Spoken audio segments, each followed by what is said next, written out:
Summer routines live or die by how easy they are, and honestly, if something takes too much effort, I'm out. That's why Groons is my go-to. It's my one daily pack of gummies covering my greens, vitamins, and minerals. Plus, it has 6 grams of prebiotic fiber, which is more than 2 cups of broccoli. No mixing powders, no giant pills, no hassle. I just rip open the pack and I'm done. They taste good and they make it easy to stay on top of my health, even when life gets busy. Save up to 52% with the code PODCAST at Groons.co. That's code PODCAST at GRUNS.co.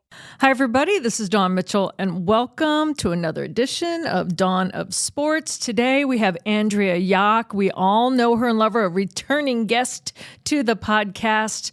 So she started off as the founder of Minnesota Aurora, now on the board. But you know what? She never leaves this team. Let's be honest. She is synonymous with Minnesota Aurora. We'll delve deeper into the team. And if you want to be a part owner as well, coming up.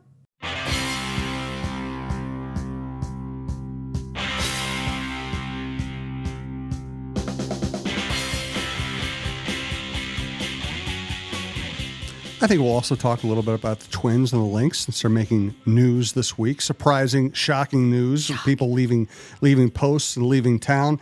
Our producer today, Alex Haugen. We are coming to you from the Aquarius Home Services Studios. We want to thank our sponsors, Minnesota Masonic Charities, Natrium, and longtime sponsor, longtime supporter of women's sports in the Twin Cities, Rudy Luther Toyota. A couple personal notes. Well, I'm going to mix some personal and business news here. Number one, we are recommending to our listeners to follow us now on Blue Sky. A lot of us are going to migrate over there. It's much better than Twitter, much better engagement, less evil, more fun. Please join us there. Best way to listen to this show or any of our many shows at talknorth.com. Subscribe to your favorite podcast app. It's free. If you're free next week, we have 2 entertainment options for you. The John Krasinski Show, 7 p.m. on Tuesday, November 19th at Head Flyer Brewing with Jim Peterson as our special guest. Those things always pack the joint. If you're going to go, I recommend getting there early and grabbing a seat.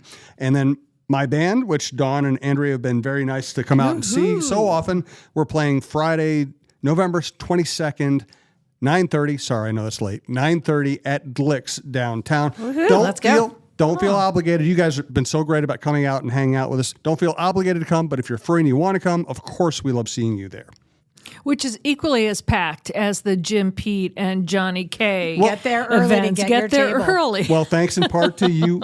And one of the cool things about playing at Lynx the last few times is we've had so many women journalists, so many Twin Cities journalists come out and kind of use our band playing as a chance to celebrate and see each other, which I really appreciate. So thank you for that.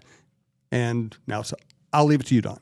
Well, should we start off with some sports news? Because we're all talking about that first topic in top of mind when we all got settled with Dave St. Peter, who, again, we talked about you being synonymous, Andrea, with Minnesota Aurora. Dave St. Peter in this town with the Twins, moving on to be a senior advisor, and Derek Falvey moving up to president of baseball operations and business operations.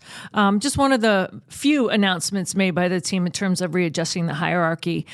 Huge news, graceful news for Dave St. Peter, but wow, Andrea, you walked in saying you feel old. It's time, right? I've never known the Twins without Dave. So I moved out here in 1989, and all throughout my career, Dave started off. We did some internships at the same time, and then he was the first communications manager at the Twins, and he was in charge. We used to, when I was at WCCO Radio, we would do our live remote broadcasts from the Twins stores. Do you remember when the Twins had stores around the Twin Cities? And so we would do the live broadcast there, and so I was the person in charge of the live broadcast. Dave was the person in charge of the store. So when I say, like, we came up through the business together, every step of the way we've been parallel until then I chose to take a step back to have kids. And it's a funny story in our house. The day he was named president of the Minnesota Twins, I was so upset, not for Dave, but because I kept thinking that could have been me. And so my husband will recount that I said, if I hadn't had your children, I could be president of a team right now. And my husband's like, what? Like, what did I do? And it's pretty obvious what he did. But if you remember, Dave was really young. Yeah. He was, 34, 35 when he was named president of the team? Like, it was... He was maniacal. He was just one of those people who was just going to outwork everybody in his realm. And he did. You bring up a crucial point, though. You chose to have children. I firmly believe a woman they can have it all, just not at the same time.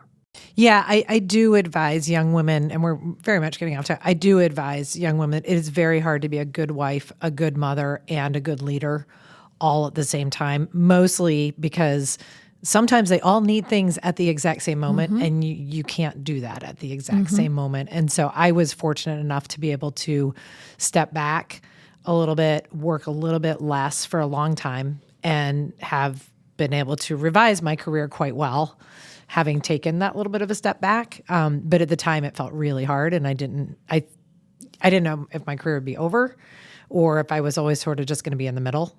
And obviously it worked out just fine, and I have great kids. So you certainly do. For Dave, and a good husband. So and you a good get husband. that too. Yeah, exactly. So for Dave, though, I just wish him nothing but the best. It's going to be so strange not seeing him at events and going to things, and maybe he still will. Yeah. But yeah, he's a staple.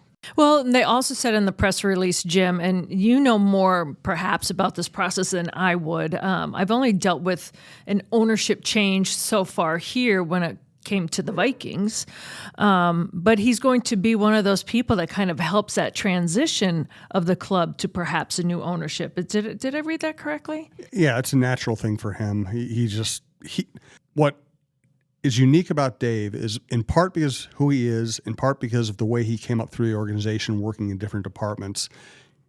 I've had Twins people, high-ranking Twins people tell me, Dave knows more about my job than I do. Mm-hmm. He just knows everything, and he gets it all. That's key for a boss, he gets it a lot. And he's, as you probably gathered from listening to Andrea about it, he's a really decent human being. So he's not. I won't say he's an easy boss. He's very demanding, but he just knows so much. It's going to be hard to replace his institutional knowledge. Derek Falvey's a very bright guy who also did more than just stay in his lane. So he's very well positioned to do all this, and he's going to have Dave to lean on. Mm-hmm. So I don't think it's going to be a terribly difficult transition, but it will. But as Andrea already said, it's just going to be weird to not have Dave with his thumb on everything. And he's one of those rare people that if you pass him in the concourse at a game and you say, "Hey, I need this from you," or "Could you help me with this?" He remembers. And he follows up. Yep. I don't know that I've ever, in my 30 plus years of knowing Dave, known him to drop the ball on anything. Wow. And so that level of attention to detail, it doesn't matter how good you are, is going to be hard to replace. And he's even just a couple weeks ago, he sent a young man to me that wants to get into sports, like soccer, asked me to meet with him. He's doing all the big things and all the little things. Mm-hmm. So I hope some of those pieces don't go away, because he knows so much and he has so much to give back, and obviously plenty of years left to do that. And when I did a big in-depth piece on him, 10 years ago or something, and I just spent a lot of time talking to people who knows, and I spent a lot of time with him at the ballpark. And what really struck me was, something you really couldn't invent. I was like, well, I want to do as much as I can following you around for a while here. He said, okay, well, what I'm doing today is, it was a day game, maybe a Sunday. He said, before games, I go out and I say hello to all the ushers. Wow, that's incredible. And he did. And it wasn't fake, because all the ushers were like, oh, hey, Dave. It was like no big deal with it. They were used to seeing him before every game. He would make the rounds and say to everybody who worked in the bar down the right field line, all the ushers in the stands, he walked around and said hello to all of them. That's incredible. Isn't that the, I hope I'm getting my president right, I'm almost positive, the Abraham Lincoln School of Leadership? Not that he had a school, but that's how he would go around and was a leader. You're seen. You're there. You're seen. You're real. You chat. And you do the work. And you do the work. And not the fancy but you're work. Visible. But you're not in your office with the door closed. If you're you visible. see a piece of, this is one of the things I talk about, if you see a piece of trash on the concourse, pick it up. Mm-hmm. That's your job. Yeah. It's your stadium. It's your presentation. Your fans are coming in, and it's not somebody else's job to do that, right? If water needs to be, is one of the things he used to do at Minnesota United, if water needs to be hauled up to the gross press box in Blaine, and you're the one going that way, just grab the water. It's pretty simple. However, it's amazing how many people don't do it. And then that, to me, that always leads then the younger people, the people with less experience, being like, Well, what, that works above them? They're not going to go hang that banner. They're not going to go carry that water. And I do think, Dave has done I've seen Dave do a lot of the jobs. And so it's going to be really interesting. I hope he figures out how he can slow down too. And whatever it is that he's going to do with being a special advisor, I assume that's going to come with a little bit more free time. Yeah. So I don't know what his hobbies are. I think he walks his dog. I think it's his only hobby. That's awesome. Oh, we'll have to get him out to the bar. Yeah, no kidding. See the I band. think we've all had in our crazy careers have had a point where when I liken it to I'm in a blender on high with the lid off. Like there's always those moments whenever you're in sports or in this business in any way, shape, or form where you're just like, whoa. And I remember I was at a point in my career where someone said, so what do you like to do for fun? And I literally couldn't think about it. And I was like, I had a dog then. I'm like, walk my dog. But they're like, no, but like, do you like, and it really, the fact that I didn't have an answer right away, kind of, it set me, like I said, you need to like rearrange some priorities here. Like, what do you like? Or I seriously couldn't think of something. So I hope if Dave St. Peter is at all like that this is the time to take that breath and figure out, oh, okay, I can do this too. But maybe he can, open up his own business and show us all how to do it. Oh, believe me, I've already had that thought in the last couple of hours. Like, how could Aurora use Dave St. Peter? Because he is smart. In terms of Derek Falvey, I have to share this story. We all know that he's so good at his job, but away from it, not many people get to, do the peek behind the curtain. Well, this past summer, I had my family in from Boston, and he's from Boston. So we're at an ice cream shop, and I was there with my family, and I see Derek. He was there with his wife and his kids. And it's like, hey, Dawn, immediately just kind comes over, gives you a hug. And I introduce him to my family. This is Derek. Because I'm away from work. I don't want to say, this is Derek who works for, Big Boss or the Twins, that kind of thing. And they're like, oh, hi, nice to meet you, nice to meet you. Well, he noticed my nephew was wearing Arlington baseball shorts. Right. And he said, oh, Arlington. And I said, yeah, he goes, I forgot, Don, that you're from Boston. So he starts talking with my nephew about baseball in Arlington, Massachusetts. And then he starts talking to my brother, who my brother is not a baseball coach, but my brother coaches basketball, soccer, and is a track coach. So they all start chit-chatting this and that and just having great conversations. And then their family went their way, my family went mine. And I remember my brother and my nephew saying, that man was so awesome. Well, what does he do for a job? And I go, oh, he's the boss of the Twins. And they're like, what? And my little nephew, Derek, who's just turned 13, so he's not that little, he's like, wow, really? Like he's with the Minnesota Twins? And I said, yeah. So just such a great lesson in humility. And just kindness and engaging. So he's just a top quality human as well. But it's the humbleness, the humility that was really amazing, I thought. Yeah, he got involved in the charity that I work with, ACES, as soon as he got to town. Like the first time I met him is we were sitting next to each other at a gala, and I turned to introduce myself, and I was like, wait, aren't you the new guy with the Twins? Yeah. And we just talked about neighborhoods and places to live and how well the kids were and everything else. But he stayed involved in ACES as his roles have gotten bigger and bigger and bigger. He still makes sure that he supports the organization, which also is important. All right, Andrea, before we get to talking about you, we need to just kind of touch on topics too, because Vikings, I think Jim just wrote a story about Sam Darnold, just coming off it recently. I think in our post-game show, we said it is not, Pierre Nugent goes, it may not be time to hit the panic button, but I know exactly where the panic button is. I'm not a panic button kind of person in any way, shape, or form. I think there's a picture of me in Minneapolis Miracle when everyone else is screaming. I'm like, I don't know if his foot's in. Like, that's just me, right? I'm like, I also couldn't see because Greg Coleman was in my way, but still, I'm not that kind of person. Like, I don't even know where the panic button is. It might be too soon to bring a panic button into a conversation. This is kind of how my brain is. I just very methodical. When has panic ever helped anybody? Yeah, I don't. And I just think, just wait and see. Yeah. I'm always that way. But Jim, you don't think that there's a panic button? But you did smile when I said, there's nothing they can do. Yep, exactly. They need to coach him to being a little bit less bad than he's been and hope they can win games with their defense. I think it's called making better decisions, not less bad. saying better decisions connotes optimism. I don't have any optimism. I'm trying to have restructured pessimism.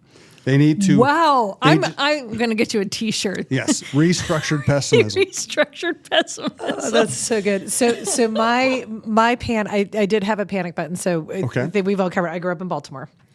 I have such a deep loathing for the Colts that goes back to waking up one morning and my football team was gone. So I bought tickets to the Colts game 2 Sundays ago because I thought it would be fun that this team that was playing really well was going to pound the crap out of the Colts, right? So I go with my son, and my whole family knows how I feel about the Colts. And I'm literally wanting to punch people in the concourse wearing Colts merchandise. And then the Vikings come that's out. Violent. It's bad. The Vikings come out, and they're awful. And I am stressed out of my mind in the first half of this game. That's karma. That's what I say. You wanted to punch some innocent person. I was so stressed. And my son was like, Mom, I've never seen you like this at a football game. And I was like, no, you don't understand. Like, I need the Vikings. And then they wouldn't. And nothing was happening in the first half. And then I hit the panic button. And I was like, nope, I'm You're done. like on a game show. I was like, yep. I was like, nope, I'm done. This team sucks. I can't believe I got my hopes up. So I would say I am moderately invested now. I still love them and I want them to do well, but I have definitely scaled back my expectations from where I was 10 days ago. For me, I'm more concerned with patterns. You know, if it was just one game, like, I'd just write that off. But, I've seen this before where the offense has all these big names and they're really not putting up what they should and the defense is carrying the load. Wonder what the problem is. So I'm very methodical that way. But I agree with you, Jim, when there are some people going, and I have so many people come up to me, not at work, if I'm at the coffee shop, that's the first thing they want to know is, I think we should bench Sam Darnold. And I'm like, For who? For who? It's like, you got to give the ball to Nick Mullins. I'm like, no, we've been I like there. Nick. I really do. We've seen that movie before. He'll throw more interceptions than Darnold throws. And you know what? What people don't understand, they go, when Kevin O'Connell did that post-game speech, he was doing it for Sam's benefit. I said, no, he wasn't. He is a realist. Sam is his ride or die. And you know what day he knew that? The day J.J. McCarthy went down. Now, I still don't think J.J. McCarthy is going to be a starter right away. But if this situation was going on, you might see J.J. McCarthy entering the picture coming up soon. If his, learning curve went the way we assumed. But the day that he went down, it was me and you ride or die for this whole season. Yep. So and I do have a thinks question. Differently, I think wasn't paying attention. Since you two know the ins and outs more, what I want to know is, what does Justin Jefferson want? Because as far as I'm concerned, he's like the most important piece. I think going into the game on Sunday, I was listening to the radio and they were talking about how he was set to move above Adam Thielen and all these things. And to me, does he still want Sam Darnold in there, or is that still just the best we have? Well, first and foremost, Justin Jefferson just wants to win, and that's not a cliche. He is willing to let other people get the yardage, the records, all that stuff, the touchdowns, if they win. With that said, if they start losing, he's not going to be happy. But he just wants to win. Yes, does he want to catch more touchdown passes? Correct. But he also knows, again, Sam Darnold this year, 2024, is his ride or die.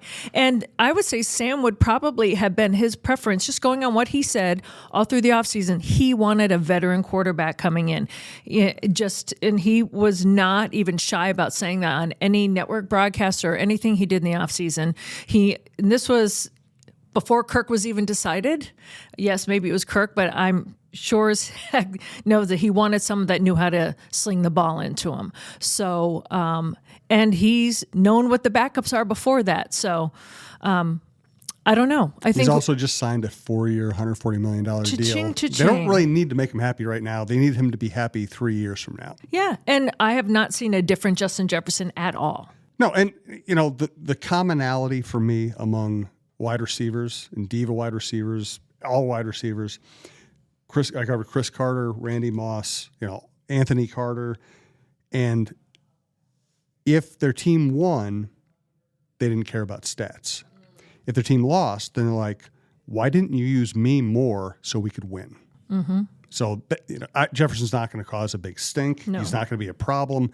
But that's what's going through his head. It's like, okay, we just lost. If you had found a better way. Well, actually, they just won. It felt like a loss. But Except for to my son, who had our new kicker as his fantasy football team. Oh, that's there awesome. You go. But let's take the 2-game losing streak there. Yeah. I mean, Jefferson is thinking during those games, if you had found a way to get me the ball, I would have won the game for us. That's the way receivers think. Well, let me tell you, I don't want to speak for ownership, but they're thinking we just paid Justin Jefferson a whole lot of money. Yeah, get him the ball. Find a way to get him the ball. But the flip side of that is you can't do it every play. Well, obviously, all 3 of Darnold's interceptions were him forcing the ball to Jefferson. Yes. So it's not. I mean, anybody can. That's why football analysis gets silly sometimes. It's like you got to get the ball to Jefferson. Oh well, the defense knows that too. Right. So yes, you do need to have a good offensive coach and a good quarterback and a creative way of getting him the ball, but you can't just force it.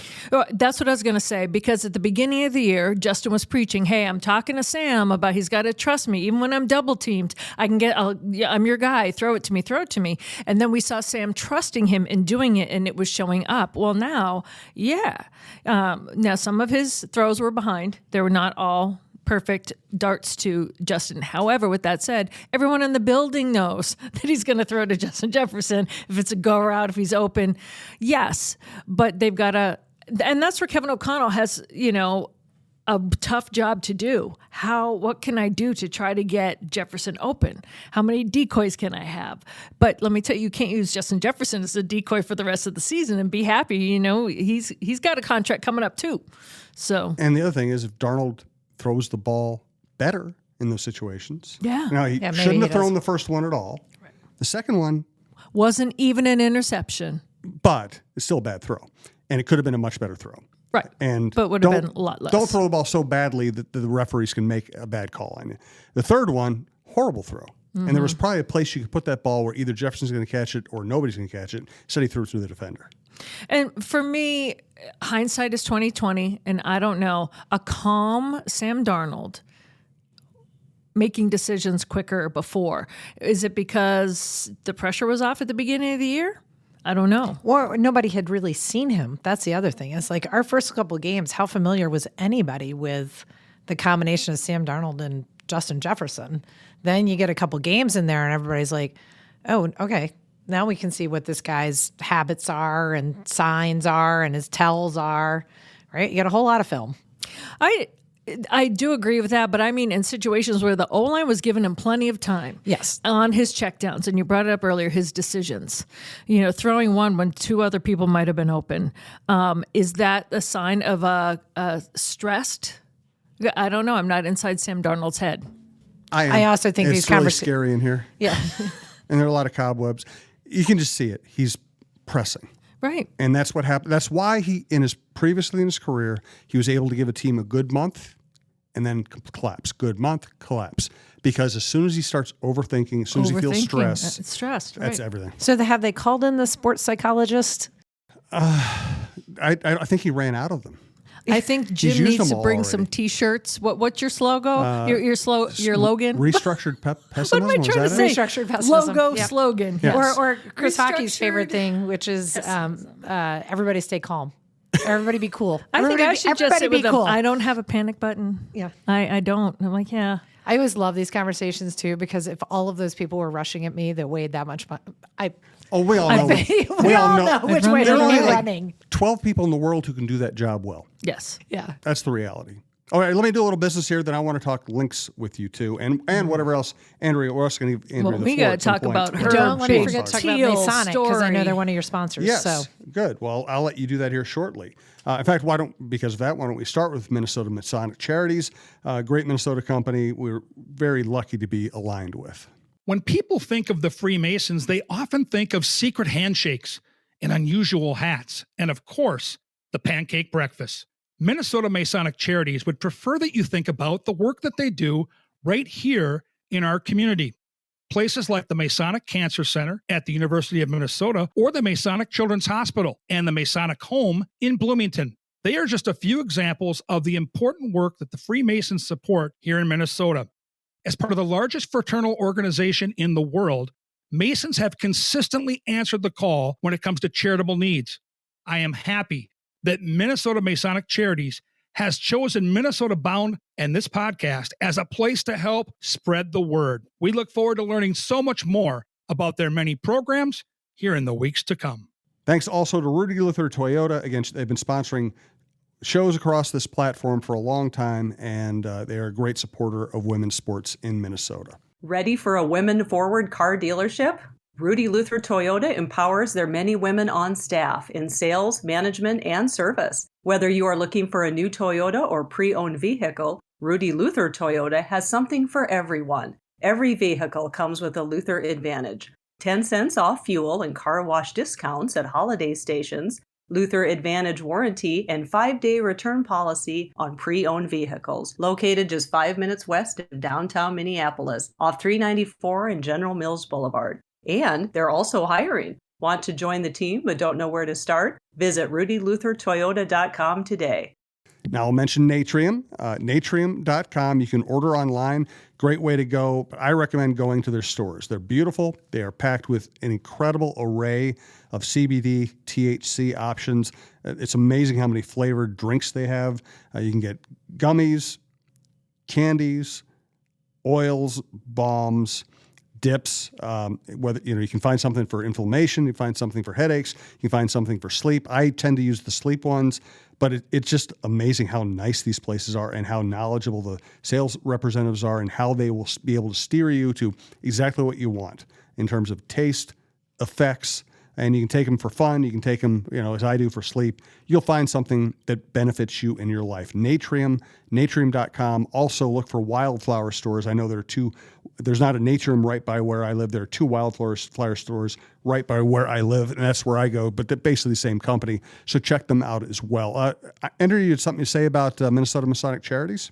Well, yeah, because Friday night is the University of Minnesota Masonic Children's Hospital Fashion Fest.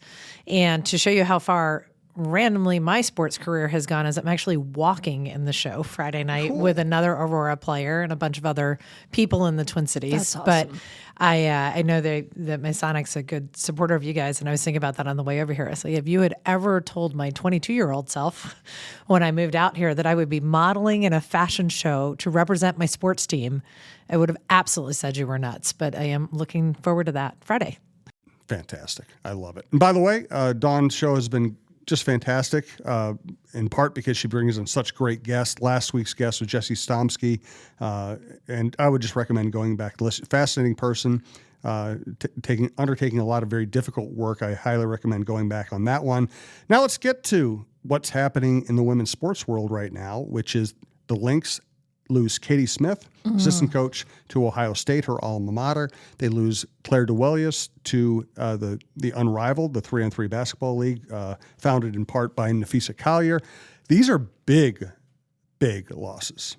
They are, and Cheryl Reeves spoke so much this year about how she was able to do what she did with Team USA and with the Lynx because of Claire, and also how much she leaned on Katie, too, as a coach. And what I do love women supporting women. So when they were leaving, whether it's Rebecca Brunson or whoever it was with the team saying yes, supporting them, just like you said in the past, Andrea, when it comes to Aurora, you build these teams because you want to see women succeed and move on.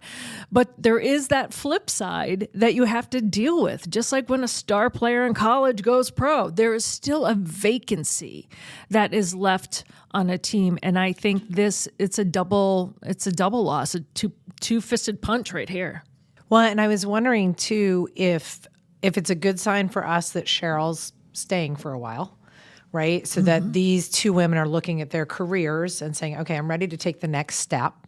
It's maybe not going to be here with the Lynx because Cheryl's staying, right? So therefore I need to move. And in which case that's a wonderful thing.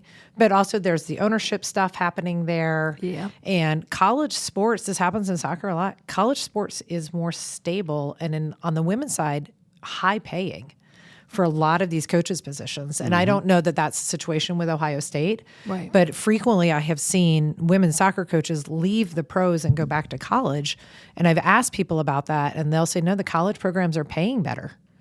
So, I think there's a lot of factors that go into these decisions. Yeah, absolutely. And some even make the decision if they have kids for tuition reciprocity or any of that thing.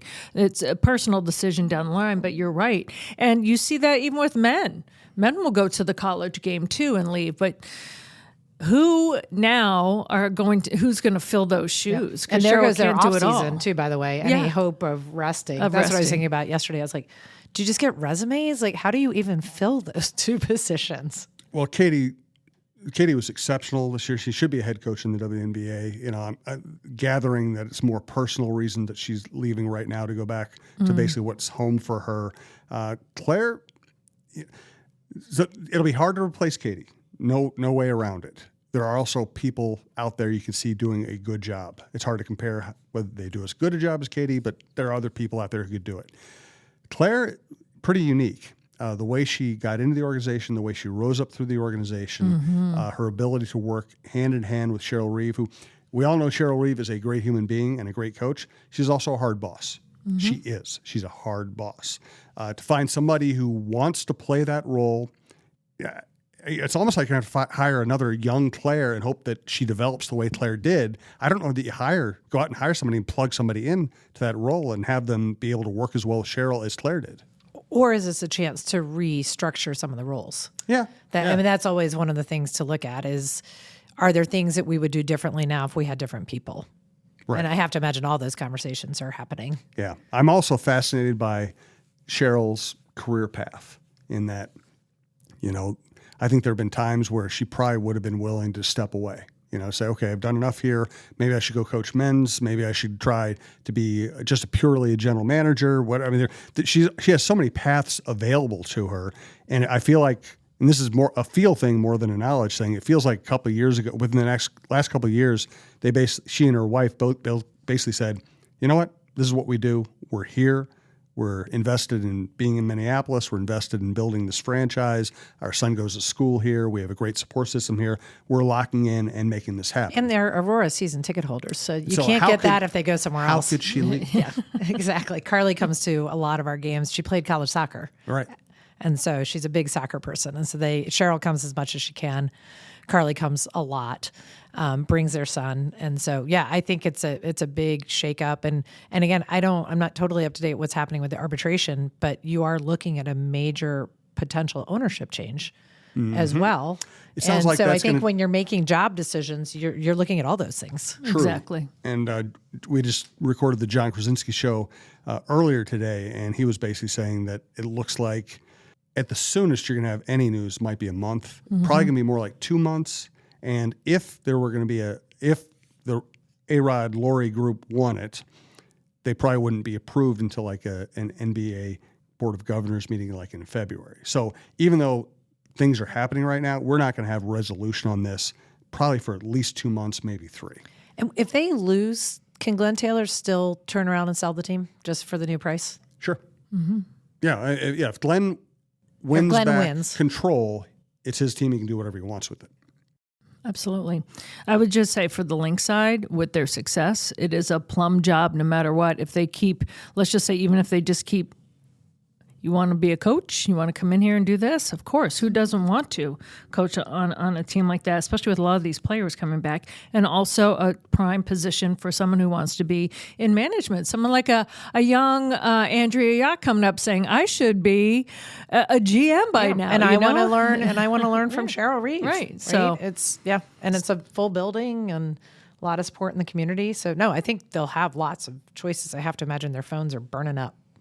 Well, speaking of burning up, let's change the topic of the discussion when it comes to women to your team, to Minnesota Aurora. A new thing this year, because for a long time it was sold out. If you wanted to be an owner, when those stakes first opened up, they were gobbled up. So tell us, what is the shift there that's going on with with your team, with Minnesota Aurora, and reorganizing and doing things like that? So it started with actually just a massive disappointment. We were trying really hard to go pro and join the National Women's Soccer League, which is the top women's league in the United States. We submitted a bid in June that we were really excited about, felt really great about it. And after we submitted it, a few weeks after we submitted it, our lead investor had to drop out. And so we lost our funding. And that was a gut punch because our bid truly was beautiful. We had everything.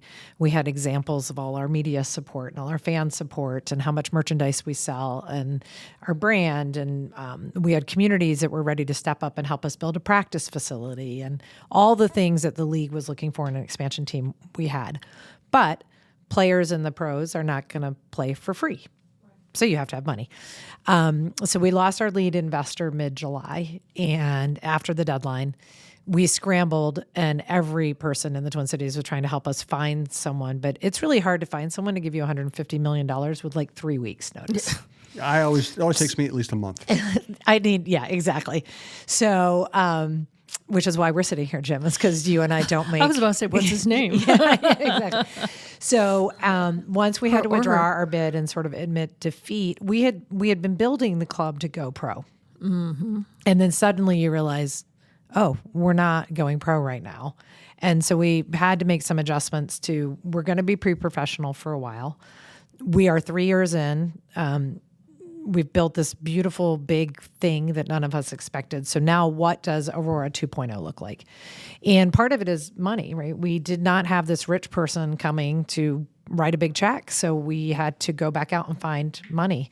So we decided to open up another round of community ownership since we did leave a lot of people out the last time because we sold out. So we launched it at the state fair. And we're about halfway to our goal right now. We this morning we were about $700 away from $600,000. So hoping we cross over the $600,000 probably by the end of the day.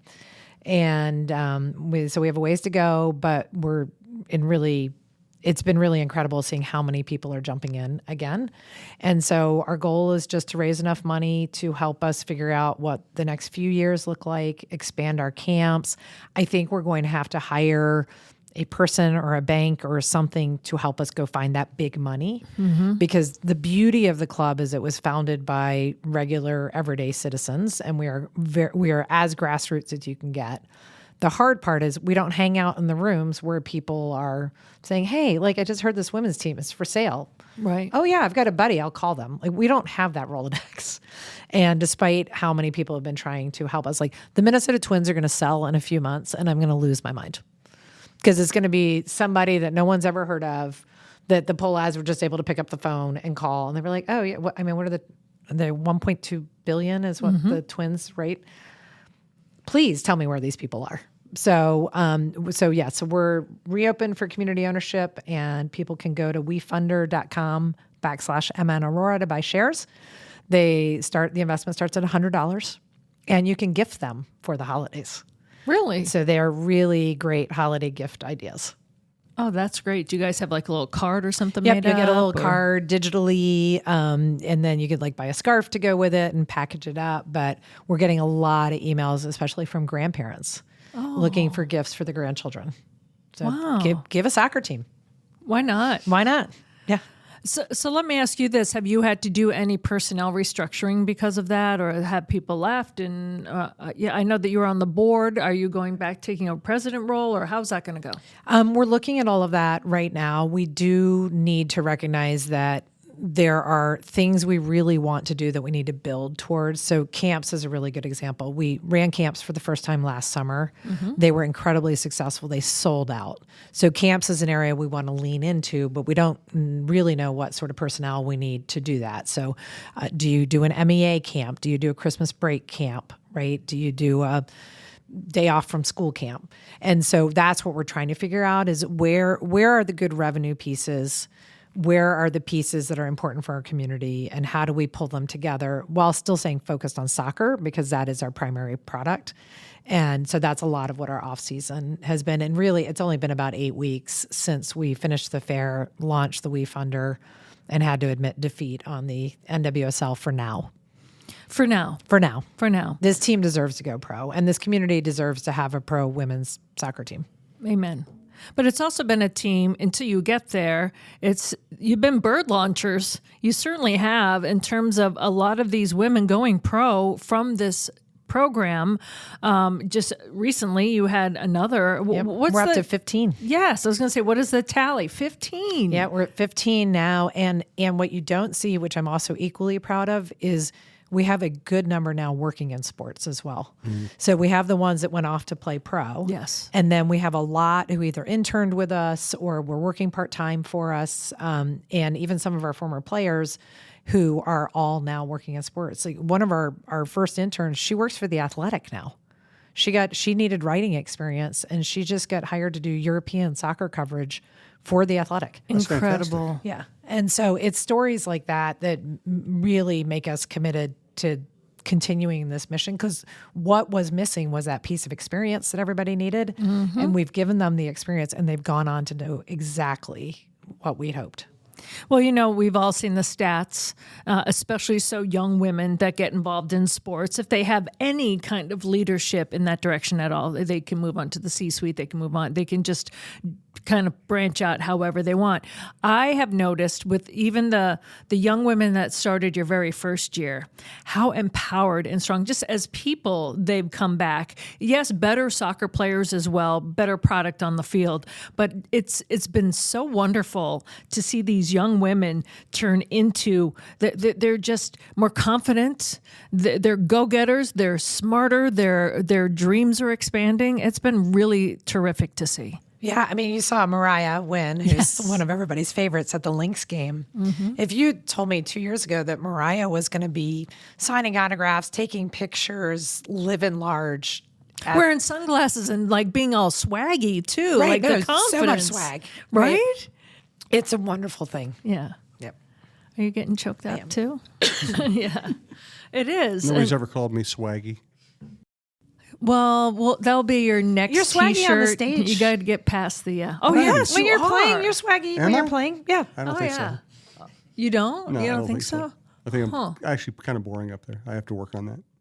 Well, with your twill outfits, I don't know. You're stepping your swag up that way. I actually need to figure out what the hell I'm going to wear on Friday. Yeah, see? So Put you it take out me for a away. social media vote. Ooh, that's a Jim, good when idea. was the last time On you think Blue you've Sky. ever said that in your life? I got to figure out what I'm going to wear on Friday. That was the first time. Woohoo! Welcome This to what is a it's like in the head of a groundbreaking woman. show. Yeah, exactly.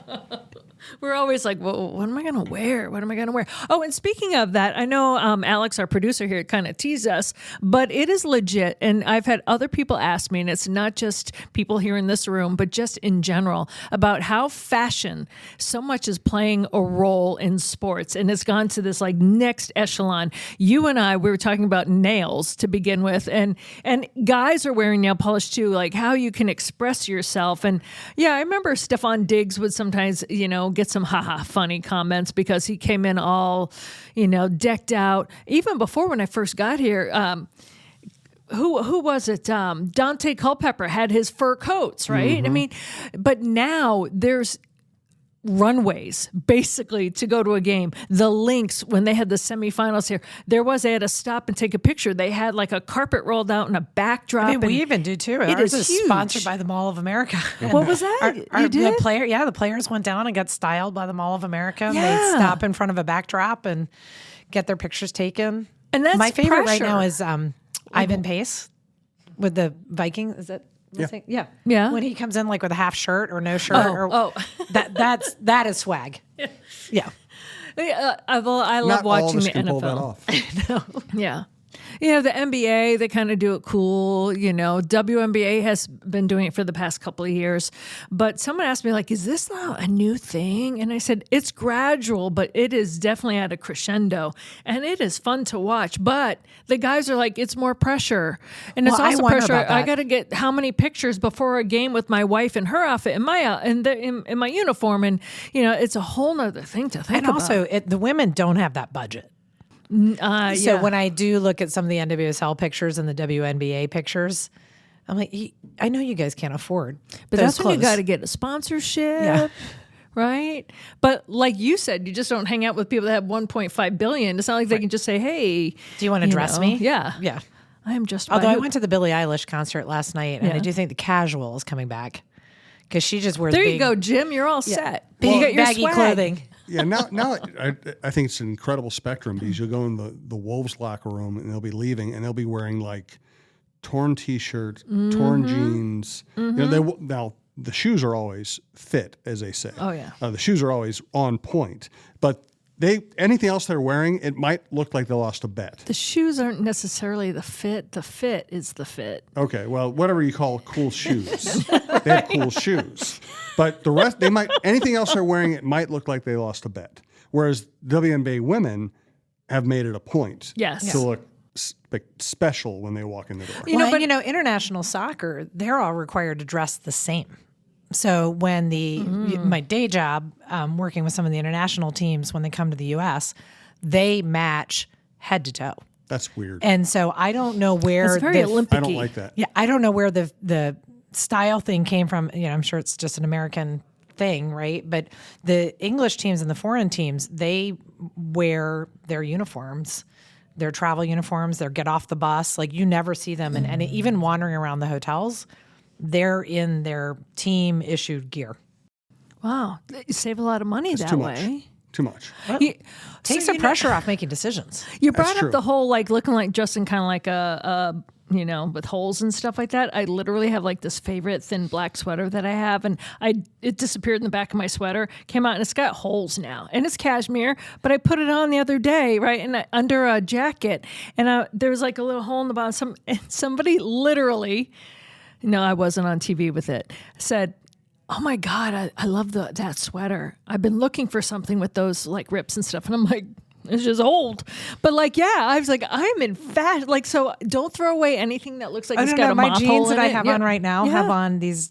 They're falling apart, and it looks like I paid for that. I just love these jeans, and I've had them forever. So they're naturally worn holes. But my husband will say, people pay a lot of money for jeans that look like that. See? Like, I know. We're the Well, OGs. In the guitar world, it's called relicking. They will take a brand new guitar and they'll try to beat it up in the way that a guitar played on stage for 2 decades would be beat up. Wow. And some people hate it. Well, Does it make it sound better? some people there are a lot of debates in the guitar world about what actually affects sound. One theory is a broken-in guitar sounds better. If the paint is thinner or worn away in some points, supposedly that might make it more resonant.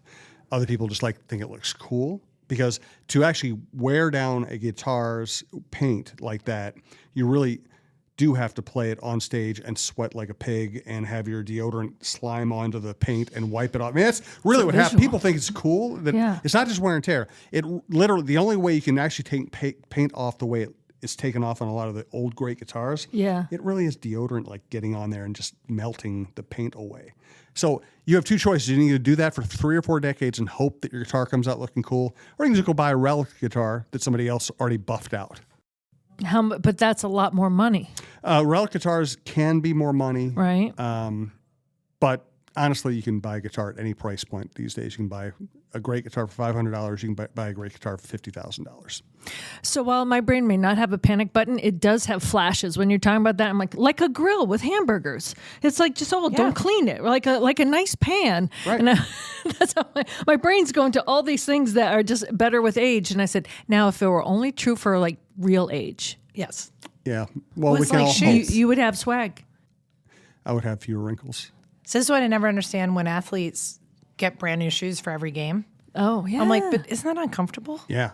Right? Aren't you better off with your cleats that you've worn for the last 5 games and you have all broken in? Yeah. In my dubious career as an athlete, I couldn't stand new shoes. Couldn't stand them. I had to have the old broken in ones. I always get the blisters on the back of your heel, Yep. but I learned the double sock trick on that. So every time you do that, if you could put double socks on, you won't get it. But you got to break it in, make it feel good. But then there's 2 broken in. Clearly, I am not in the business for my fashion sense. So, We can all take a page out of it. But that like you said, Europeans, sometimes they all wear the same thing. It depends on the team, too. I know in the NHL, some coaches lay down the edict that you're all going to wear suits on away games. College, you do. Even when I was in high school, you had to dress up game day. It didn't have to be a dress or a skirt, but it had to be dressed up more than your normal thing. So, maybe I could get away with my acid watch looking jeans right now that are actually sweatpants. Like comfort is key. I think that's where this is all going, and I'm grateful.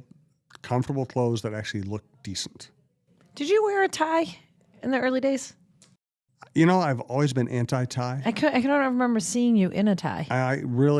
It's got to be a special occasion for me to wear a tie. Okay. Now, because Twill has been such a great sponsor for us for all these years at TalkNorth.com, I buy nice clothes. I bought suits. I bought ties at Twill. But you really got to do something to get me to wear it. Okay. Like dye? Dyeing is in the top 10 things you can do. Okay, I'm just curious. Yes. I would like you to not do that. I appreciate that, but Jim. Thank you. If it happened, I would wear a tie, yes. Okay. One trend I'm happy that is going away is women. Well, I like that sneakers can be worn with dresses. Yes. And that women don't have to wear dresses on the sidelines. And because for a while there, that's what was going on. That's stupid. I remember there was one game, it was in New England last time the Vikings were there, and it was kind of rainy. It was super rainy out. And not that we're long in the tooth, but Erin Andrews was there and I was there. We've known each other for years. We're there in our raincoats and our Is that the weekend we went to hockey? Boots. That is the weekend we went to hockey. We went to BCBU before we did. Saturday night. And then, I took my son to the game the next day. We went there and it was kind of that rainy weekend. And this poor young reporter, I don't know if she was from, I'm assuming in New England state. I don't know if she was from Rhode Island or she didn't look like she was one of the Boston reporters. She came out in a dress. She did have a nice raincoat on, but high heels and on a field where you're sinking. And you could just see the poor girl trying not to get the back part of the heel into the field because you're sinking in.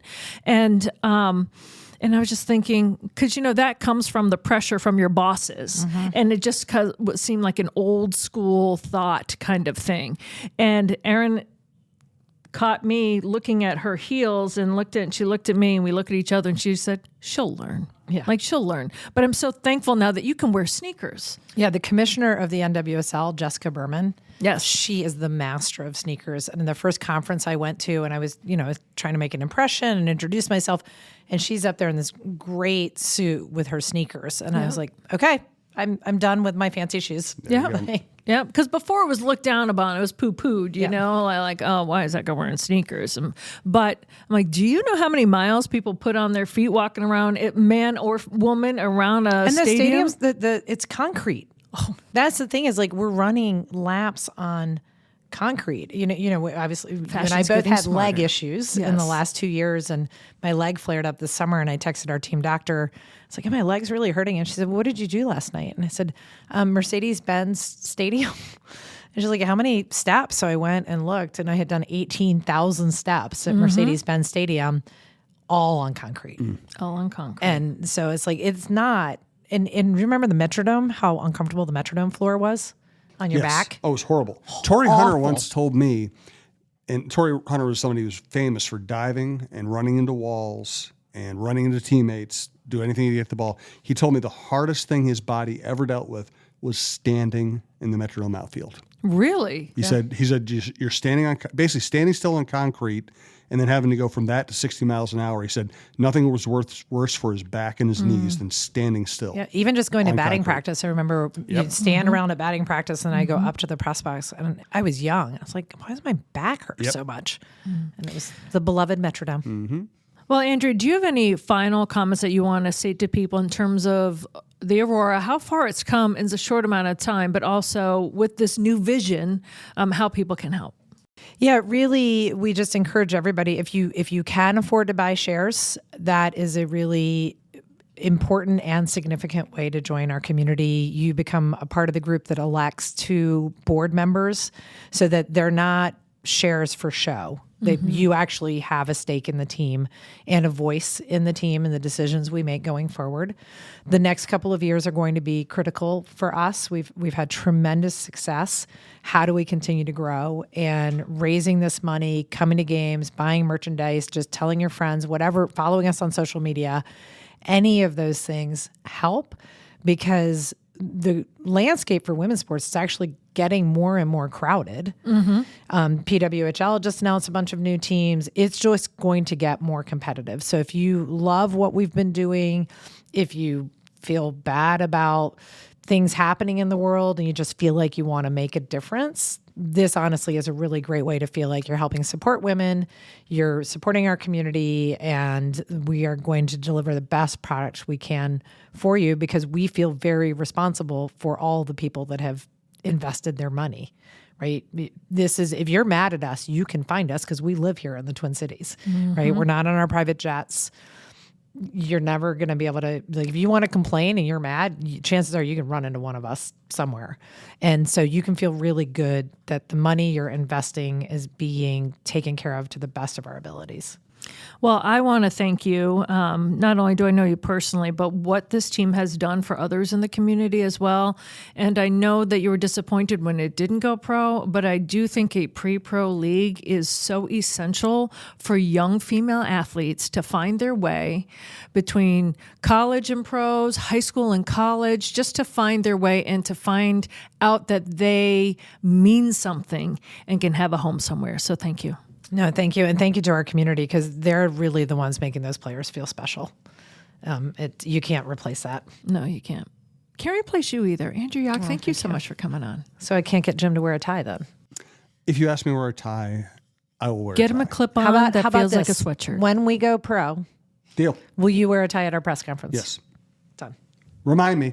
Text me a Okay. reminder, because I'm an airhead, but I promise I will do it if properly reminded. adore Can you you. imagine if that actually Jim. happens and I wake up that morning before the press conference? Yeah, Oh, I got gotta to text Jim. That's the most important thing I Wear a can possibly tie. do today.